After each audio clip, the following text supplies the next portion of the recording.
56 sulla schiena e Salamella.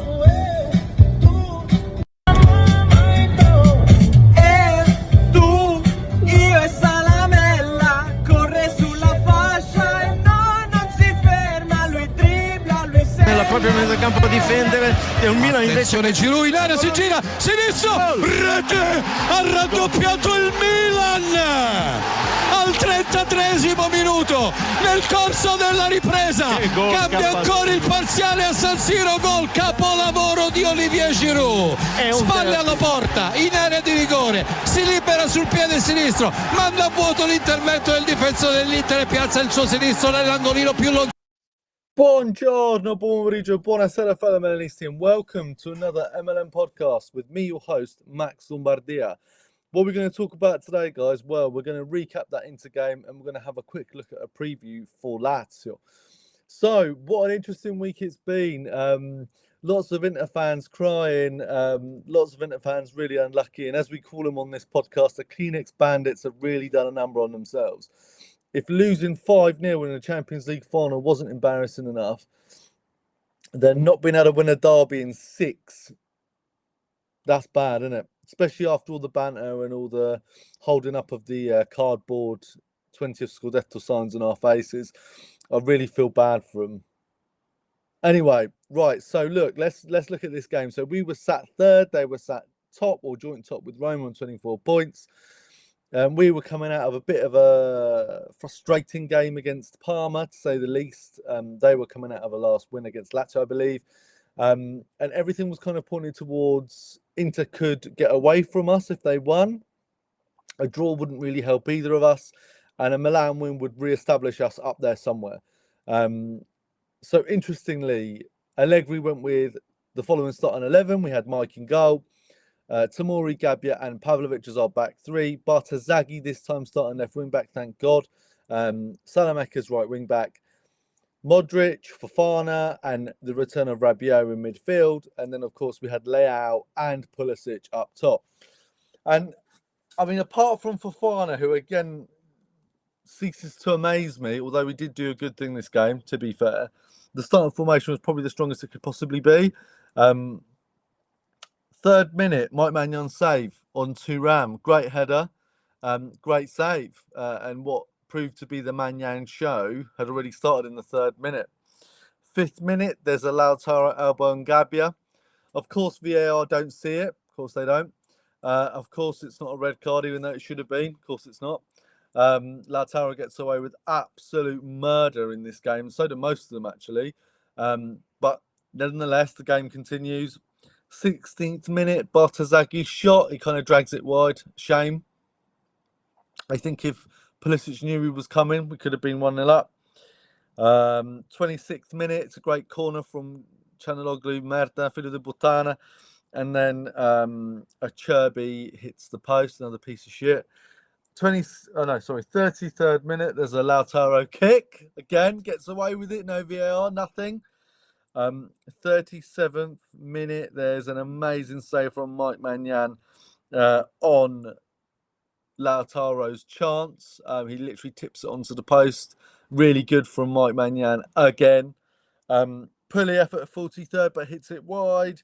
44th minute, Kivu. He's in the way. He's in Rabiot's way. He's out of his technical box. Where's his sanction? Nothing. He just laughs it off. So you're allowed to interfere with play, are you? We could have been on a break there. Yet again, they get away with another one. Another one, unbelievable. That's at least a yellow card, if not a sending off. 45th plus 1. And this is where I think most Milan fans are like, what the? So Leao does make what looks like initially a bit of a reckless foul. Gets a yellow card for it. And you're thinking, Jesus, this is the first yellow card here. And it's from Leao on a funny tackle after all the stuff that they've been doing. Turns out on the replay, he doesn't even touch him. Barella literally falls over like a sack of shit, like normal. Play acting, rolling around. And it's a free kick and a yellow card. Again, just more of the same, really. I think karma was almost building its way up. Anyway, half-time comes, 0-0. You could probably argue Inter probably had the better of the chances, could probably be 2-0 up if it wasn't for Mike Super Maignan. Second half starts. it's more of the same. It is a little bit to and fro until the 54th minute. To be fair, Fofana does a great job recovering the ball of Hakan. He then runs a little bit past it to Salamakers. Salamakers has this kind of like almost like falling over shot, but it's just enough to send Sommer down to his right-hand post to make a save. He parries it, but unfortunately for them, but lucky for us, into Pulisic's sort of space. Pulisic left foot taps it in. 1-0 Milan. Cordova goes massive. There's Il Boato al San Siro. It's so loud. And we're 1-0 up in the derby. And again, it's another Christian Pulisic goal. I think that's his 5th goal of the season. 2 assists as well. Maybe there's a bit more than that. I could be wrong. So, yeah, we're in really good space. We're 1-0 up. Then it's kind of shithousery from then, if it wasn't already throughout the game. And we kind of just defend really well. 61st minute, there's a yellow card for Hakan. And then 70th minute. So this decision has been to and fro a lot, actually, not just in Italian media, but between all the fan bases. So essentially, Thuram gets a cross in, and after he gets the cross in, Pavlovic leaves studs on his foot. Now, there are studs on his foot. He does stamp, I don't know, step on, maybe. Is it a soft penalty? Probably. VAR kick in, have a look at it, and the ref goes to the monitor and gives the penalty. If it was the other way around, I'd want it. I think it is, by the letter of the law, a penalty. It's soft. There's again another conversation about the rules in football and if they work or don't. But yeah, I think the penalty is given, and then it's just even more, just wow. And I love Mike Maignan whole thing about it. So he points where he wants Hakan to shoot. He stands slightly to the right in the goal, giving Hakan the angle that he supposedly likes to shoot. Apparently he's hit 4 out of 5 down that bottom left-hand corner. And then Mike Maignan sort of wins the ultimate battle and he saves the penalty. And let's be honest, those 2 penalties he saved, one against Dybala and one against Hakan, they are 2 great penalty takers. And Mike Maignan, from having saved nothing in 14, saves 2 in a row and gains us 4 points, 4 crucial points. Let me add that. Great save. And what I also think is underrated is the parry he makes just after. So when he saves, he runs and then he parries the ball off for a corner. Again, the reflexes of the man, fantastic. Absolutely brilliant from Mike Maignan. What a player. What a player. Side point, the contract stuff. Now, there's rumours coming out that we are going to go back in for a contract. But look, if Mike Maignan walks out on a free, who's going to blame Maldini for this one? Is it Maldini's fault? Is it his fault? Whose fault is this one then? Maldini, so Maldini doesn't sell players, he lets them go out for free. So if Furlani and co let Mike Maignan go for free, what's that? Is that a sackable offence? One of the best goalkeepers in the world on his day, top 5 at least, French national goalkeeper. The PSG president was at the game. What was he watching? Was he on a hate watch after the 5-0 drumming he gave him, or was he looking at Mike Maignan, who we can speak to in a month and a bit? 5 million a year they offered him, and he was going to take it, and then they didn't. And don't get me wrong, his performances weren't great last year, that Feyenoord game, etc., etc. But Mike Maignan going to turn up at some point. You just know it. Yeah, Volani might have really caused himself a big problem there. Who are you going to go get now? You don't replace Gigi Donnarumma with Mike Maignan out of luck and save yourself a load of money and then win a Scudetto. Let's see. I mean, for every Christian Pulisic, there are Fofanas, Moratas,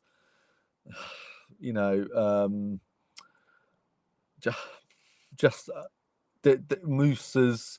There's always a lot of bad with a good with this team so far. I mean, this season looks okay, to be fair, but Stepanan, to be fair. But anyway, right. So moving on. Saves the penalty. And then it's the Mike Maignan show till the end. He makes a save in the 83rd. He makes a save on the 87th.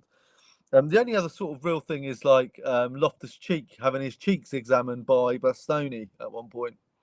Don't know what the hell that's all about, but Bastoni seems to need to have I think some people describe it as a prostate exam to Loftus-Cheek on the floor. Not sure what that's about. And then the derby ends there. And Milan win 1-0. We jump up the table to second just after Roma. And we've won another derby. We're unbeaten in quite a few of them. Yes, we do have no European football, as I keep getting reminded. But when you've won 7 of them, Inter, you would need to win 4 just to reach us. And you've only won 3 in your entire history.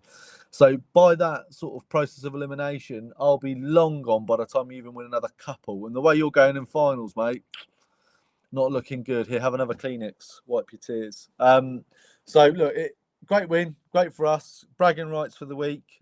Great to always win a derby. Fantastic. Allegri cements his kind of shithousery Brexit ball in terms of how we defend. We have created a lot of chances in most games. I think this one was a bit different. And I can kind of understand this one. Gino wrote in his Substack about, is it champagne football? No, it's not. It really isn't. But actually, this one, the derby, you just want to win it, don't you? You don't really care. And then, after the game, you've seen, well, if, Mike doesn't save that penalty, it's 3-0. And if Mike doesn't save this, it's 3-0. And if a Cherby scores that corner, they're winning 3-0. And it's like, yeah, in the famous, is it Gino, the chef, comment, if my if my grandmother had wheels, she'd be a bike, right? So yeah, it's all of that. Fine, fair enough. It's kind of like a Pioli thing, isn't it? Do you remember when Pioli said we were the best team for the first 7 minutes in one of the derbies that he lost? I mean, it's pathetic. Anyway, takes from the game into get away with murder, constantly get away with murder, and I don't know if it is luck or I don't know what it is, but you can't get away from this Marotta League thing. Lautaro shouldn't be on the pitch. Let's be honest. I think if it's the other way around, that player's off. Barella diving around. Kivu, just constant refereeing mistakes in this game. Yeah, we won, but what does that matter? A suspension to Lautaro for the next game means he might not score, which means it might. These things have effects on the team, on the games. Mike Maignan, Super Mike, man of the match, fantastic, brilliant. Renew him, give him everything he wants. Christian Pulisic, again, turns up when you need him to. Yeah, it is a tap-in, it's a lucky goal, but who cares? He's there. Leao, so a lot of people, he's redundant, he wasn't here, he wasn't away. All I would say, and he did struggle this game. All I would say is he did work really hard, just like Pulisic. They worked both really hard. That's what I thought I saw. Modric, great as usual. Barella, or who was it? Lautaro, don't you dare touch Modric, you piece of shit. Absolutely no need for that whatsoever. If you've seen the video, you know what I mean. Rabiot, I mean, wow, what a player. What a difference he makes. Fofana, he did one good thing this game. I mean, that doesn't excuse all the games of shit. I'd rather much see Richie there or Yashari when he's fit, but we'll see. And then again, the back three doing a great job. Clean sheet. You can't ask for more than that, really. Pavlovic, not as good as the other two, I thought, this game, but still fine. I think that big kiss he gave Mike Maignan on the forehead was warranted. But yeah, is what it is, I guess. Great game. We're happy. Again, we kind of fulfill the narrative that we can't beat the small teams, but we can beat the slightly bigger ones, apart from some of the other ones. So, great. Good for us, I guess. We've only lost 1 game this season. Not bad, is it? Did not think this was going to be the way it was going. So really great job by Allegri so far. He's really cemented that family feel, and lots of the players are talking that way. We're defending as a unit. We're more cohesive. We're working for each other. There isn't confusion, I don't think, in the game plan either. Although it might not be executed to perfection every week, and you can see that as individual mistakes. Although I don't think we're as clinical as we should be. I think we create more chances. And this Brexit ball is only apparent every once in a while at the moment. In the Parma game, we made lots of chances. In the Pisa game, we made loads of chances. Let's see. Even in the Roma game, we made a lot of chances. In the Napoli game, we made a lot of chances. This one we didn't. This one was a bit different. But again, fucking hell, who cares? We scored, we won. That's the main thing. Wonderful graphic again by Milan Extra. Beautiful stuff, guys. Beautiful stuff. So yeah, look, listen. What we're going to talk about next, we're hitting 15 minutes. It's supposed to be a quick one, is the Lazio preview game. So we're going to play Lazio at home this weekend. Maurizio Sarri's team come and find us at the San Siro. They're currently in 8th place. bit of a strange start for them. Lots of issues with their transfer market. Sarri was unable to really bring any player in whatsoever. And I think he's done okay given that. So last few results, I kind of looked back until I went back to the 19th of October, 0-0 with Atalanta, 1-0 win over Juve, 0-0 with Pisa, 2-0 win over Cagliari, 2-0 loss against Inter, and a 2-0 win against Lecce. So their form it's a bit Jekyll and Hyde, it's a bit up and down. Just looking at their starting formation from their last game, obviously Provedel in goal, Marusic, Gila, Romagnoli and Pellegrini as their back four. You've got Guendouzi, Cataldi and Basic in their midfield as a three, and then you've got Isaacson, Dia and Zaccagni. So they play a 4-3-3 at the moment. A quote that I saw sort of thrown around is, the difference between Allegri and Sarri is Allegri will deal with what he's got, whereas Sarri wants the players to deal with him. He wants the players to adapt to him rather than the other way around. And I think that's probably showing in the first part of the season. What result? What we're going to get from Milan? Well, I think we'll still get a defensively solid Milan, especially at home. So I find it difficult for Lazio to score more than one goal. There is rumours about Pulisic maybe being out due to muscle fatigue. And obviously we've got the Coppa Italia game against Lazio straight after this. We'll see if he plays. Leao will probably get a start. I don't think Jimenez is ready. Maybe we've seen Nkunku from the start.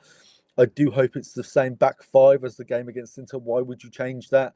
I would like to see Richie or Yashari if he's ready instead of Fofana. But again, I don't think that's going to change. As long as Rabiot and Modric are there, I'm fairly comfortable. I can see a 2-1 win. I can see a 2-0 win. I hope it's a win. I hope we continue to cement. After this Lazio game, it's a really good run in Serie A for us. But that does, although on paper that should be a good run, as we've seen this season, that means nothing. So let's see what happens. I think this really will cement up until Christmas what our real ambition is as a team and as the manager, not as the management of the club. Top four is the priority, right? But I think if we do well in this stretch of games before Christmas and we find ourselves first or second, then maybe we are. Maybe we can. I'm not going to say it, but maybe we are. Maybe we can, if you know what I mean. Yeah, so I think, that's a Lazio prediction there and done. You can follow us on Spotify, on Apple, on Instagram, on TikTok, on X. You can follow my account, which is scrolling down below. You can follow Gino's account. You can follow the MLM podcast account. You can, whatever you like, go for it. TikTok's blown up at the moment, sharing quite a lot of reels and stuff on there. And we also have a Substack, which is £3.50 a month, or you can become a founding member for, I think it's like £40 for the entire thing. Thank you to our founding members, Rune, Raja and Shane. And thank you to our subscribers, Buzz, who is our monthly subscriber, and Adam Hastings, Angela Ladia, Shahan, Mr. Davlo and Fahadina, who are our free subscribers on there. We do lots of little bits on there like bonus podcasts. We do lots of articles. It seems to be our thing. We like to write a lot between me and Gino. And of course, there's all bits and bobs on there. So yeah, if you like what we do, if you want to sort of contribute, please go for it. Again, the money goes to charity or pays for our subscription to Restream and the blue tick. So again, it's not it's not for our profit or anything like that. It's just to keep it going. I think that's it, guys. 19 minutes. I don't know how I've managed to speak by myself for 19 minutes. But thank you very much. We really appreciate all the support. It's a great community. It's a great chance to talk about Milan, not just to be able to write a tweet or whatever. Yeah, thank you so much. Forza sempre Milan, I guess. And we'll see you after probably the 2 Lazio games. Peace out, guys.